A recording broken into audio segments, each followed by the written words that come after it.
Welcome to Mahs Garage. I'm Kev. I'm Crick. And I'm Smokey.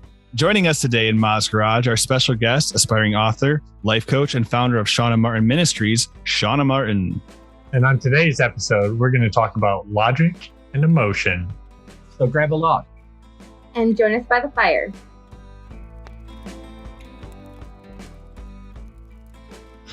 Have you guys been in situations that you've had to remove the emotion from the logical thinking? Yeah, management for one. Yeah. 101, man.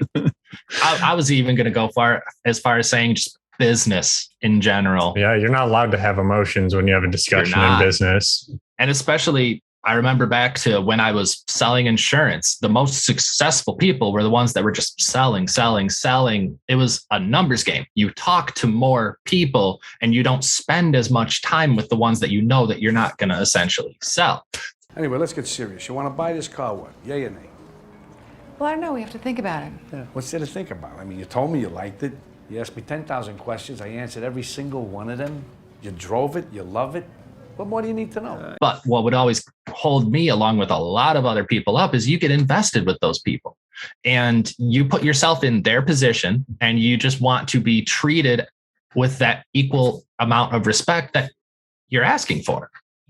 And some of these people would just bend rules, and they would bend them, not break them. Somehow fold them all the way in half without breaking it. And that's the example that was set in those agencies. Like it became an art of knowing how to fudge around as much of the rules. If we sold another Lamont? No, we didn't. Well, I shall throw in free floor mats. No. GPS navigation system.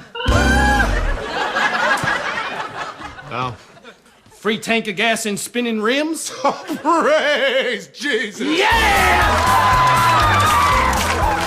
That's where you have to, I feel like it's moderation even in the business world, because so many times that I've been told, you can't have friendship with competition. You can't, and you have to be a manager first and things like that. But one of the things that I learned is investing in your employees. And I guess it's a little more empathy, but it's still emotion too, understanding where their emotions are coming from. Because if you give that to people and treat them like human beings with emotions, they'll work harder for you because you treat them real.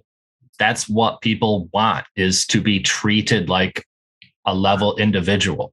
Like a real person? Like a real person. Don't treat me like a number. Right. So emotions, this is where emotions comes in, because emotions have a valid place and they have a voice. Let's say we have logic has a voice and emotions have a voice, and we just have to learn how to balance those two voices to help us make wise decisions. But emotions make us relatable. If I can't feel compassion, if I can't feel your pain, if I can't feel sorrow or feel love, then we're all just robots. So emotions are a part, again, of our DNA. Wait, Scarlett! What do you want? Scarlett, look, I'm sorry. I was an idiot back there. Yeah, you were. What was all that?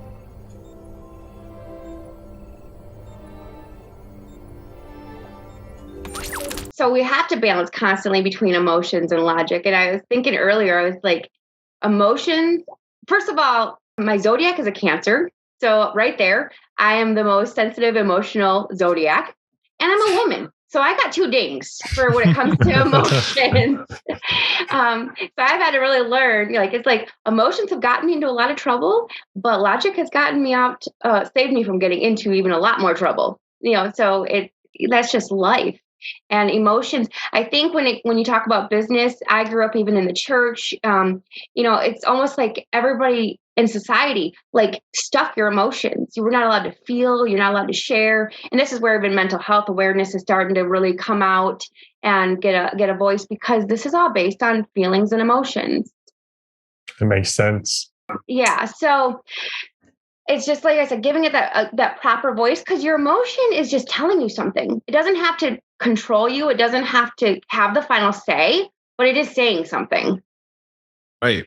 Same with logic. Absolutely. It doesn't have to be the verdict, but take your past experiences and let them play out in that sense. Like the phrase for it that we have now is emotional intelligence. Yeah. Right. How we handle our emotions at the right moment. Mm-hmm. So could you look at a lot of the mental health problems with adults today as when they were kids, they were told not to have emotions. They're not allowed to feel that. And now as adults, it's been crushed in so much finally that the shell's starting to crack and you're starting to see some of that come out. Right. I would say that's probably a lot of the initial of it.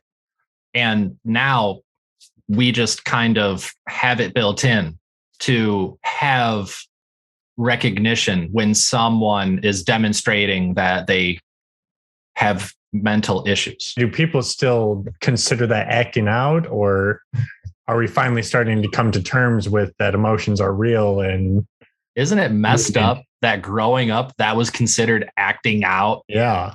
You know, that's still a lot of people still look at it that way, is they're just acting out. But that's what position you hold, I believe. That's the way that it was essentially introduced to us. Oh, they're just acting out. They're just doing their own thing. Well, yeah, they constantly want the attention. That's how they live their life, is someone that's an attention seeker. Sometimes, though, I think they just don't know how to express their emotions, because I'll see that with full-grown adults, people who are in higher positions, people who have power, who don't know how to handle the situation. Mm-hmm. So they'll freak out, or they'll snap on people, or they'll just go off on people. And to the point where they haven't consumed and digested their own emotion before broadcasting it. It's literally like it just bubbled up and came out. So because like you said, it was suppressed when they were young. So if you're never taught how to train that pet, you know what I mean? You're not going to know how to handle it when you're older. It is going to make it a lot more difficult, because when we were young, when our emotions got the best of us, we just, wow. I was trying to be your bud. I'm cool Uncle Stan. Good with the Frisbee. Here, let's toss it around. Joshy! Josh, look out! You're okay. You're okay. Brutality! Brutality! Brutality! Brutality! Brutality! It's all good. It's all good. It's all good. Yeah. And sit down. Shut up. What are you crying for? We crying for. I'll give you something to hurt about. What's the big idea? What's the big deal? Right. Who died? I think the generation before us was children were to be seen, not heard. Yeah. They had no voice. Right.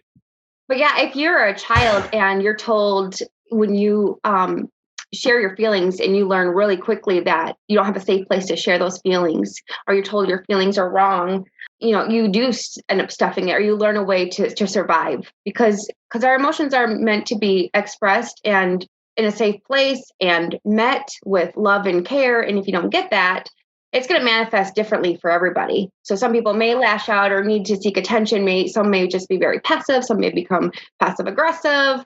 So it's going to manifest all different ways. Some of that maybe we're turning into art as well, because if you look at some of the greatest artists, they're some of the most troubled minds. There's some people who have never found a way to express themselves. So sometimes even myself, it's like when I make something, I don't know always what I'm making. And then I'll look at it afterwards, and it's like your subconscious mind just like barfed onto the paper, and you're kind of seeing this aspect that you're not letting to the forefront. You're like, oh, there's anger right there. That's really pretty. That's a really pretty anger right there. Right. Exactly. Let it out.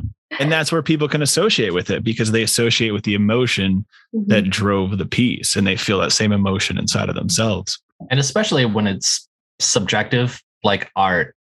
I mean, you just kind of start, and then whatever it turns into is whatever it turns into. Yeah.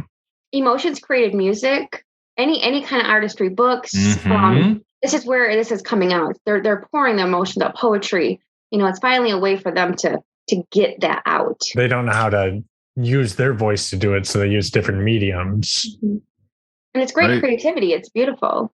But some of the greatest artists have probably the most mental health issues. They are very deep thinkers. They can contend with some suicidal thoughts. You'll see that. You'll see some of our greatest artists, tragically ending their lives. Things like that. A lot of people, Hemingway and Robin Williams, people that were just great. Kurt Cobain. Great. Rest in peace, Robin Williams. Yeah. There's the whole 27 Club. All these brilliant artists that died at the age of 27 in their prime.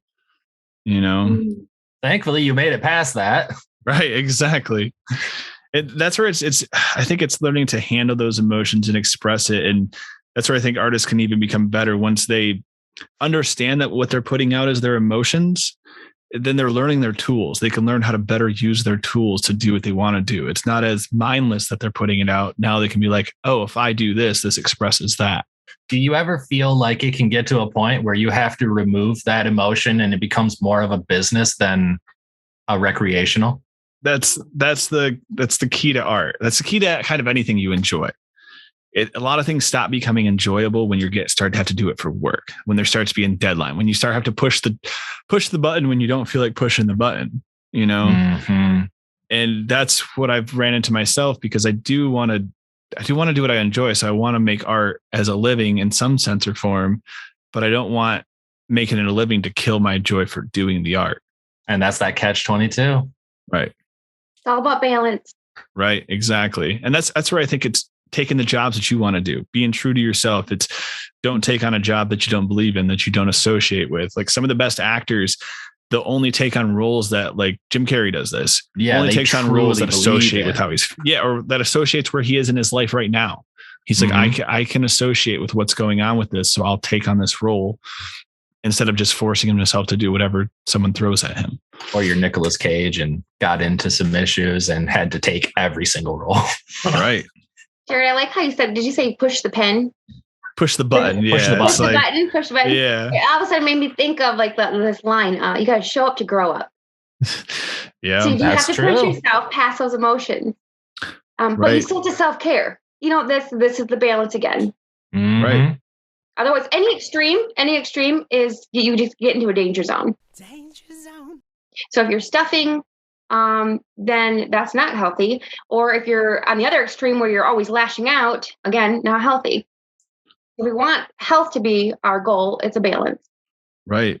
It's just like working out. It's pushing yourself past your old limits. It's understanding, hey, this is strain, but this is when I have to keep going, even though I don't feel like it, because this is what's going to give me a new limit. This is going to set my limits higher. Recognize it, but push past it.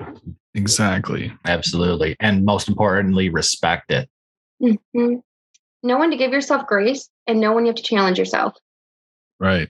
Kev, did you have a feeling that more associated with feeling guilty when you feel that feeling? I can't really think of the word for the feeling, but it's, I feel like I take on a lot of stuff. Like I say yes to a lot of people that I can help them out. But when it comes time, like when I can't follow through, that's when I get the biggest gut wrenching feeling of guilt.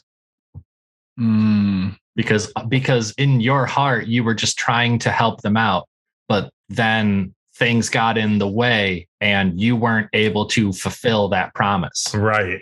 Like I just let them down. Like I was the biggest letdown for them. Like they were counting on me. And now who knows if they're going to count on you for the next one. Yeah. Do you feel like that you're letting them down or you're letting yourself down? I think it's both. It is probably a little bit of both, because I feel like, honestly, when I accept things, I make it a lot easier in my head than what it probably actually is. And I oversimplify it. Or maybe it is that simple and I just get in my head and overcomplicate it. And that's usually what makes it so I can't get it done. Is there's just not enough time sometimes, is what it feels like. Getting in our own head is our biggest problem these days. That's what I think it is too. With it. I'm the same way with all my projects, whether it's woodworking, whether it's an art project or something I'm working on. There's this point I hit where I'm like, am I even capable to do this? Why did I accept this job? They shouldn't have looked at me for this. They're going to figure out I'm a fake. They're going to figure out I'm a failure. They're going to figure out all these things about me. And we've talked about this before. It's that usually when you hit that point, you're so close to being done. You're so close to finishing it. And it's that last little mental barrier that you have to get past to finally get the project done. Because if you just push through, you're there. You're there. You've already done all the groundwork. Just finish through. Right. See, I think a metaphor to look at it is running up a hill and you're almost at that top when you're hitting that doubt, but you just push a little bit more and you're at that hill. And then the awesome part is now it's all downhill. Now it's just sailing to the end and finishing it how you know you can. Right. Just watch your steps, but don't trip. Then you're going to start circling. You're going to tumble to the end. Just kind of going back to what you were talking about too, Crick. It's kind of like we've talked about this in the past where it's you don't call somebody because you haven't called them in so long. And it's like past that threshold where it's, well, I'm not going to call them. They haven't called me. And now it's just been so long. Right. And you feel guilty for not talking to these people. I'm for struggling so long. with that because I have a handful of friends that have reached out and we said we were going to make plans. And now here we are probably almost a year later and we have not really made plans. It becomes this monster. And I keep telling myself, I'm just going to take it on and I'm going to reach out to them when the time is right. And it's something as simple as a phone call. That time just has not been right, I guess. A text, a message, just, hey, how you been? Hey, how's it going? It doesn't have to be, we've turned it into this grand thing in our mind. It's us getting in our own heads that, oh, we're going to send this and, oh, we look like this, or they're going to think this of us. Like it's that anxiety mosquito just constantly picking us. Letting the emotion take over. Like we put so much pressure on ourselves to live up to so many standards and try to fit so much into our schedule. And everybody's busy. And I know we don't want to keep saying we're busy. We're all sick of being busy. I don't know what we're being busy with, but we're all busy. Right. But I found in seasons, I think I'm the oldest one in the group. So, but over like so much experience, I found like just seasons change. It's like a river. It just flows and people flow in and out of your life. And it's like, it's okay. And you'll meet up with friends like maybe you didn't talk to in a year or a couple years. And when you meet up and catch up for a couple hours, it's like, I feel like you never